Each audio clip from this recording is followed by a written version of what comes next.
തിരിച്ചറിവ് നമുക്ക് കിട്ടുക, ഒരുപാട് വർഷം ജീവിച്ച, ഒരുപാട് ജീവിതങ്ങൾ കണ്ട, അനുഭവങ്ങൾ കണ്ട മനുഷ്യർക്ക് കൃത്യമായി പറയാനാകും, സമൂഹം പറയുന്നത് കേൾക്കാതിരിക്കുന്നിടത്താണ് സത്യത്തിൽ നമുക്ക് ജീവിതം ആരംഭിക്കുന്നത്.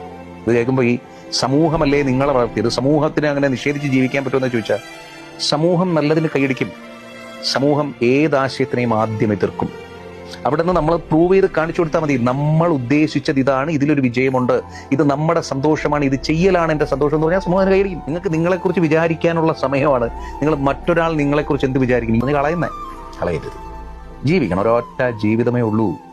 അത് നിങ്ങൾക്ക് ഏറ്റവും പ്രിയങ്കരമായ മനുഷ്യരോടൊപ്പം ഏറ്റവും മനോഹരമായിട്ടുള്ള രീതിയിൽ തന്നെ ജീവിച്ചു തീർക്കണ്ടേ? ഇല്ല പിന്നെ നമ്മൾ ജനിച്ചേ? ഇവരൊക്കെ എപ്പോഴും നല്ലത് പറയുന്നതാണ് നിങ്ങൾ ധാരണ? ഇല്ല, നിങ്ങൾ നല്ലത് ചെയ്താലും നല്ലത് പറയണം നിർബന്ധം. നിങ്ങൾ വിജയിച്ച് കാണിച്ചു കൊടുക്കുമ്പോൾ സമൂഹം കൈയടിക്കും. അതല്ലാണ്ട് ഈ പറയുന്നവരല്ല നിങ്ങൾ ചെലവിനായിരുന്നേ. അങ്ങനെ എന്തിനിതിനെക്കുറിച്ച് മൈൻഡ് ചെയ്യണം? ആരോ എന്തോ പറഞ്ഞോട്ടെ, നിങ്ങളുടെ മനസ്സ് പറയുന്ന, നിങ്ങൾക്ക് ശരിയെന്ന് പറയുന്ന